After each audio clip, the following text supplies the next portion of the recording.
आगे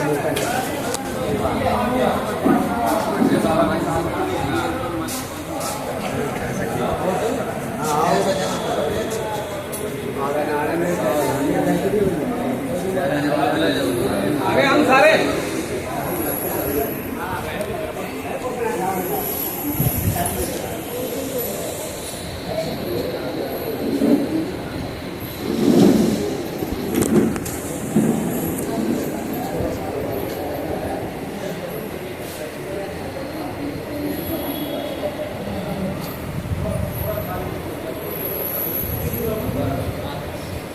नमस्कार।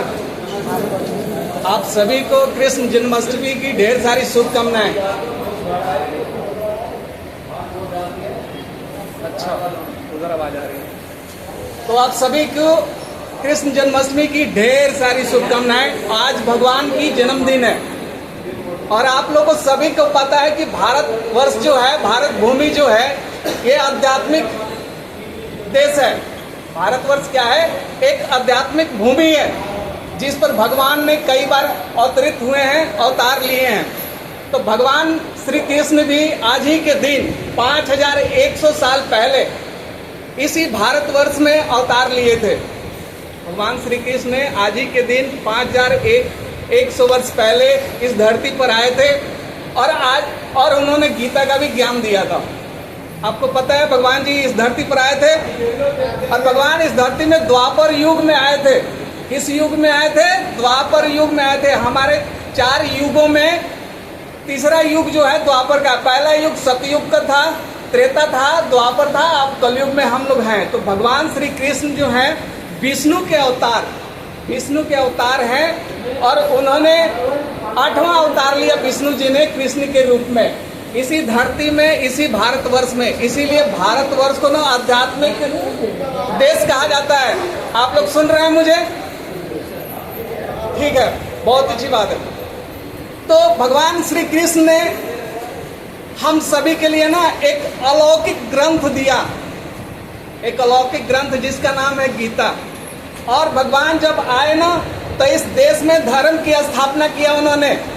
भगवान जब कृष्ण इस धरती पर जन्म लिए तो इस धरती का नाम कर्म भूमि पड़ा। क्या नाम पड़ा? कर्म भूमि पड़ा, भक्ति भूमि पड़ा और मोक्ष भूमि पड़ा।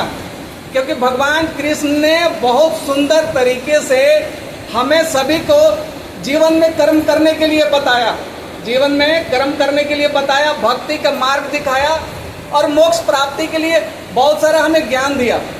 तो ये ज्ञान कब दिया? तो मैंने जैसे आपको बताया, आज से 5100 वर्ष पहले जब इसी हरियाणा में कुरुक्षेत्र के मैदान में युद्ध चल रहा था। किसके? अपनों के बीच में युद्ध चलता है। किसको? अपने। कौरव और पांडव अपने ही थे, लेकिन कुछ कौरव जो थे अधर्म की वजह से राह पर थे, वो कुछ सुन समझ नहीं रहे थे। तो अधिकार के लिए, कर्तव्य के लिए जो लड़ाई चल रही थी वो इसी कुरुक्षेत्र में, हरियाणा के चल रहा था। तो उस कुरुक्षेत्र में जब आई युद्ध लड़ने की बारी तो जो अर्जुन थे ना, अर्जुन, पांडव 5 पुत्रों में अर्जुन थे।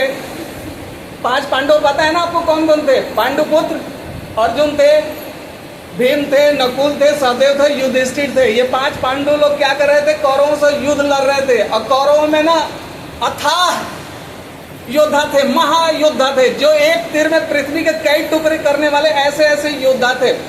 और लेकिन पांडव के पक्ष में भगवान श्री कृष्ण थे। तो पांडव जो युद्ध लड़ रहे थे, धर्म के लिए लड़ रहे थे, अधिकार के लिए लड़ रहे थे और अपने कर्तव्य के लिए लड़ रहे थे, एक धर्म स्थापना के लिए लड़ रहे थे। तो जैसे युद्ध शुरू होने जा रहा था तब तक क्या हुआ कि अर्जुन जो था देखा कि ये सारे तो अपने हैं, अब मैं लड़ूंगा तो किससे लड़ूंगा भाई, ये तो अपने हैं। तो उनको क्या होगा? विषाद पैदा हो गया, दुख पैदा हो गया। वो संन्यास लेने के बारे में सोचने लगे और युद्ध मैदान से भागना शुरू कर दिया, युद्ध मैदान से भागना शुरू कर दिया। तो भगवान श्री कृष्ण ने उनको बैठाया और उन्होंने गीता का ज्ञान दिया। यही वो किताब है जो भगवान श्री कृष्ण ने अपने मुख से कहा है कि भीष्म पर्व में भगवान श्री कृष्ण ने अर्जुन को बताया। इस किताब में 18 अध्याय है और 700 श्लोक है। ये जो किताब है ना, ये दुनिया का सर्वश्रेष्ठ किताब है। जितने भी दुनिया के तमाम किताबें बनी आज तक ना, उस किताबों में सर्वश्रेष्ठ ज्ञान इसी में है, क्योंकि ये ज्ञान का गंगा है, ये गुरु है, ये माता के जैसा है। जिस तरह माता अपने बच्चों को केयर करती है ना, देखभाल करती है, संभालती है, उसी तरह ये किताब भी हम सभी के जीवन में, हमारे जीवन को बेहतर बनाता है, जीवन जीने को कला सिखाता है। कैसे नियम, नीति, धर्म, अधर्म, धर्म की स्थापना, ज्ञान, विज्ञान, ये सारा चीजें जो हैं इस किताब में मिलता है। बाकी दुनिया के किसी किताब में नहीं मिलता जो इस किताब में मिलता है। बिल्कुल अलौकिक का धार्मिक किताब है। इस किताब में आपको मैं बता दूं कि पूरी ज्ञान की गंगा है, बिल्कुल एकदम एक गुरु के समान। आपको ये किताबें जो होती है आपको मार्गदर्शन करती है, आपके कर्तव्य पर चलने के लिए प्रेरित करती है, आपको जीवन में ऊपर उठने के लिए प्रेरित करती है। तो वो जो ज्ञान भगवान श्री कृष्ण ने दिया था उस कुरुक्षेत्र मैदान में, वही उनका ये दिया हुआ वचन है, वही दिया हुआ एक किताब है। ठीक है, जीवन में इस किताब को घर में जरूर रखिएगा। घर में 2 किताब बिल्कुल हमेशा रखिएगा, वो है पहला रामायण और दूसरा गीता। क्योंकि कोई अच्छा चीज घर में रखने से क्या होता है ना, पॉजिटिव एनर्जी आती है, ऑरा बनता है, ऑरा। जैसे आप देखते हैं ना, अगर बत्ती को घर में किसी भी कोने में रखिए उसकी खुशबू फैलता है ना, उसी प्रकार इस किताब की भी एनर्जी होती है जो हमें लगती है। इस किताब को देखने से यही लगता है कि इंसान को अपना कर्तव्य करना चाहिए, भगवान के बताए नियमों को पालन करना चाहिए। जो कर्म योगी है वो कर्म चीजों को फॉलो करना है, स्थापना करना है। तो इस चीज को स्थापित करने के लिए भगवान ने इसको हमें दिया है। तो इस किताब को रखने से बहुत फायदा होते हैं। आप एक मोटा मोटी बात समझ लीजिए कि जिस घर में गाड़ी होता है ना, कार होता है, मोटरसाइकिल होता है, उस घर के बच्चे को ना बाहर चलाने के लिए सीखना नहीं पड़ता। कोई स्कूल होता है ना जो कार सिखाता है, मोटरसाइकिल सिखाता है। जिस घर में गाड़ी होती है ना, गाड़ी या मोटरसाइकिल, वो बच्चे गाड़ी को अंदर बाहर करते ही सीख जाते हैं। उसी तरह ये किताब हमारे होते हैं, हमारे घर में पढ़ जाते हैं तो भी इसका एनर्जी, इसकी ऊर्जा हमें मिलती है और हम आगे बढ़ते हैं। हमें भगवान से प्रेरणा मिलती है कि हमारे भगवान ने इसी धरती पर इतना अच्छा हमें समझाया है कि इंसान को कर्तव्य कैसा करना चाहिए, अपने कर्म को कैसा करना चाहिए। तो वो चीज है। तो भगवान कृष्ण ने उस कुरुक्षेत्र मैदान में श्री अर्जुन को ये बातें ज्ञान दिया था कि कभी भी जीवन से, कर्म से मुंह नहीं मोड़ना चाहिए। उन्होंने सीधा कहा कि तुम्हारा काम है कर्म करना, तुम्हारे सामने अपने हैं, अपनों से युद्ध करना पड़ेगा, क्योंकि सबसे ज्यादा दुख जो होता है अपने ही देते हैं। ठीक है ना। द्रौपदी कौन थी?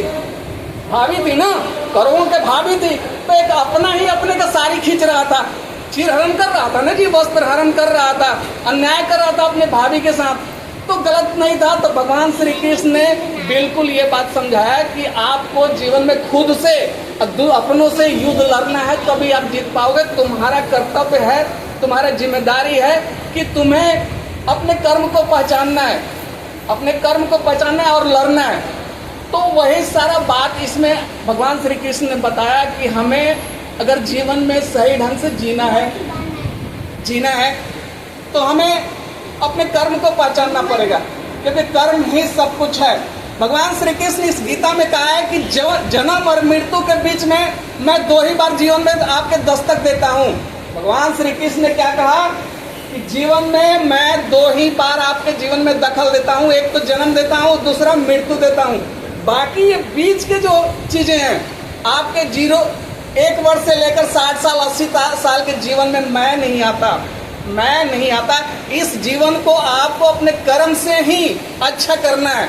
तो इस किताब में कर्म की प्रधानता बताया। भगवान श्री कृष्ण ने बताया कि जो कुछ भी है मैं एक पल के लिए आपको माफ भी कर दूंगा, लेकिन आपका कर्म आपको माफ नहीं करेगा, आपका कर्तव्य आपको माफ नहीं करेगा। जो एक इंसान के रूप में आप हुए हो, उस इंसान के रूप में सबसे बड़ा मेरा प्रसाद जो है, गिफ्ट जो है, आपके लिए कर्म ही है। आपको हर हाल में कर्म करना पड़ेगा, बीच में मैं नहीं आऊंगा। आपके जन्म और मृत्यु के बीच में सिर्फ आपके कर्म होंगे जो आपके जीवन को और आने वाले 7 पीढ़ियों को वही कलरफुल करेगा, वही रंगीन बनाएगा। बेरंग जिंदगी को अगर कोई चीज सही ढंग से बनाता है, वो बनाता है आपका कर्तव्य, आपकी मेहनत, आपकी कर्मठता। इसीलिए भगवान ने श्री कृष्ण ने कहा था, योगेश्वर श्री कृष्ण ने कहा था कि कर्मण्यवाधिकार रस्ते माँ फलेषु कदाचन माँ कर्म फल हेतुर्भु माँ सगोत सुकर्मणि। भगवान सीधा कहा कि मनुष्य के जीवन का यदि कोई सार है, अगर मनुष्य इस धरती पर है और उसका सार कुछ है, तो वो सार ये है कि उसको मेहनत करना है, उसको अपने कर्म से भाग को लिखना है। क्योंकि नियति कुछ भी नहीं होता, कर्म सही है तो उसको हर चीज मिलेगा, कर्म सही नहीं है तो कुछ भी नहीं मिलेगा। इस बात को स्वामी विवेकानंद जी ने बहुत खूबसूरती के साथ कहा है कि कर्मों का परिणाम इस जन्म नहीं, आने वाले 7 पीढ़ियों से होता है। कर्म का परिणाम जो मिलता है ना, आपको नहीं मिलता, आपके औलाद पैदा लेते हैं वो भी आपके कर्म से होते हैं, आपके नाती पोता जो होते हैं ना वो भी हमारे कर्म से ही होते हैं। तो कर्मों का जो सिद्धांत है वो 7 पीढ़ियों तक पड़ता है, ये स्वामी विवेकानंद जी भी कहा था। तो कर्म की प्रबलता है या कर्म की प्रधान देश है ये। तुलसीदास जी भी इस बात को ना रामायण में लिखा है, रामचरितमानस में, कि कर्म प्रधान विश्व रची रखा, जो जस करहि सो तस फल चाखा। तो जो जिस प्रकार का कर्म करता है उसको उसी प्रकार का फल मिलता है। तो जीवन इंसान को मिला किस लिए है? सिर्फ मेहनत संघर्ष को कबूल करने के लिए, अपने जीवन को बेहतर बनाने के लिए। कर्म की प्रधानता इसमें भगवान पहले अध्याय को छोड़ दिया जाए तो दूसरे अध्याय से ही इन्होंने बताना शुरू कर दिया है कि कर्म ही सब कुछ है। भगवान श्री कृष्ण ने बताया कि कर्म ही सब कुछ है, कर्म करोगे सही ढंग से तो सब कुछ तुम्हें मिलेगा, मोक्ष मिलेगा, ज्ञान मिलेगा और तुम जीवन में अपनी जिंदगी को बहुत खूबसूरत बना लोगे। अगर वो चीज़ आपको समझ में नहीं आती है, आप अगर अनुशासनहीन हो जाते हो तो आप अनुशासनहीन हो जाते हो तो आप गड़बड़ हो जाते हो। अगर ट्रैक पर पटरी होती है रेलवे का, अगर ट्रेन उस पटरी पर ना चले, उतर जाए तो क्या होगा? बहुत नुकसान होता है ना, तबाही होता है, लोग जान चली जाती है। उसी तरह मनुष्य का यह है, अगर वो कर्म ढंग से नहीं करता है ना तो उसको बहुत सारा तकलीफें होती हैं। कर्मों का बहुत बड़ा सिद्धांत है, तो कर्म पर बिल्कुल ध्यान देना चाहिए। मेहनती जीवन जो मिला है सिर्फ संघर्ष के लिए मिला है, चुनौती के लिए मिला है। और जो आदमी अपने अनुशासन से, कर्तव्य से, जिम्मेदारी से नहीं भागता है, वही जीवन को बेहतरीन तरीके से जीता है। तो कर्म की प्रधानता इस किताब में भगवान श्री कृष्ण ने बहुत अच्छा से बताया है। तो मैं आप कुछ और बातें बता देता हूँ इस किताब के बारे में, भगवान श्री कृष्ण के बारे में। एक बार क्या हुआ कि स्वामी विवेकानंद जी विदेश पर्यटन करने गए थे, घूमने के लिए गए हुए थे। तो एक वहाँ आदमी था जो स्वामी विवेकानंद से मिलना चाह रहा था।